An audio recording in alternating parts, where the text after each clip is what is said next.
Quicksort is a highly efficient sorting algorithm. It relies entirely on a clever helper strategy called the partition procedure.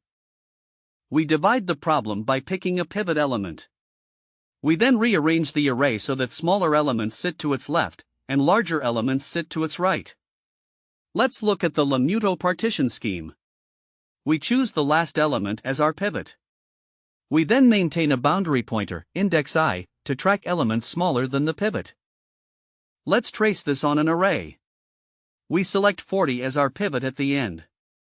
We scan from the left, identifying values smaller than 40 to group them together. After swapping, all elements smaller than 40 are successfully moved to the left. The pivot, 40, is now placed at its final, correct index.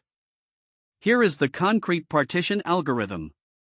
Next, we will analyze its runtime and explore how choice of pivot impacts performance.